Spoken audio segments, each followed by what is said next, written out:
Class 11 की हिंदी कक्षा में हम लोग गद्य का प्रथम प्रकरण नमक का दरोगा मुंशी प्रेमचंद का लिखित है उसको पढ़ रहे हैं।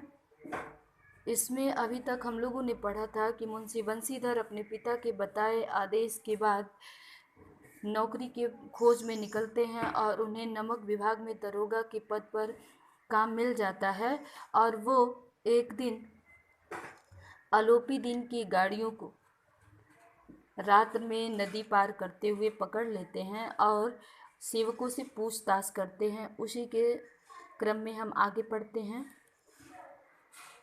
पंडित आलोपी दीन अपने सजीले रथ पर सवार कुछ सोते कुछ जागते चले आते हैं। अचानक कई गाड़ीवानों ने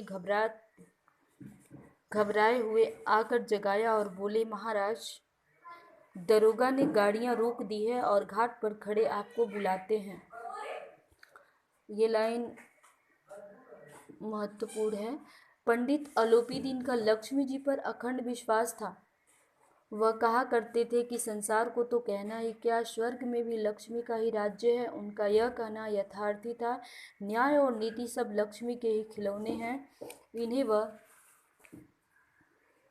जैसा चाहती है नचाती है। लेटे ही लेटे गर्व से बोले चलो हम आते हैं। यह कहकर पंडित जी ने बड़ी निश्चिंतता से पान के बीड़े लगाकर खाए।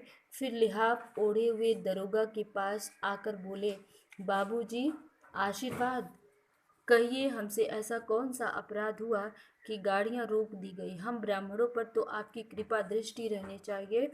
वंशीधर रुखाई से बोले, सरकारी हुक्म। पंडित आलोपी दीन ने हंसकर कहा, हम सरकारी हुक्म को नहीं जानते और न सरकार को। हमारे सरकार तो आप ही हैं। हमारा और आपका तो घर का मामला है। हम कभी आपसे बाहर हो सकते हैं? आपने व्यर्थ का कष्ट उठाया।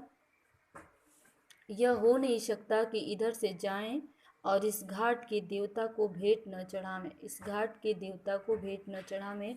मैं तो आपकी सेवा में स्वयं ही आ रहा था। बंशीधर पर ऐश्वर्य की मोहनी बंसी का कुछ प्रभाव न पड़ा। ईमानदारी की नई उमंग थी। कड़क कर बोले, हम उन नमक हरामों में नहीं हैं जो कौड़ियों पर अपना ईमान बेचते फिरते हैं। आप इस समय हिरासत में हैं। आपका कायदे के अनुसार चालान होगा। बस मुझे अधिक बातों की फुर्सत नहीं है। जमादार बदलू सिंह, तुम इन्हें हिरासत में ले चलो, मैं हुक्म देता हूँ। अभी तक आप लोगों ने पढ़ा है कि गाड़ीवानों ने आके पंडित आलोपी दीन को बताया कि बंसीधर ने आपकी गाड़ियों को रोक दिया है और आपको बुलाते हैं। तो आलोपी दीन बहुत ही आराम से आते हैं बंसीधर के पास, क्योंकि उनको विश्वास है कि लक्ष्मी जिसके पास है, न्याय और कानून उसी के हाथ में चलता है, उसी के अनुसार रहता है। इसलिए वो बंसीधर के पास आते हैं और उनसे बोलते हैं कि हम ब्राह्मणों पर तो आपकी कृपा दृष्टि रहनी चाहिए। मैं आप ही के तरफ आ रहा था। मैं इधर आऊं और इस घाट के देवता को भेंट न चढ़ाऊं, अर्थात यहाँ पे जो तैनात है ड्यूटी में, मैं उसको रिश्वत ना दूं, ऐसा हो नहीं सकता।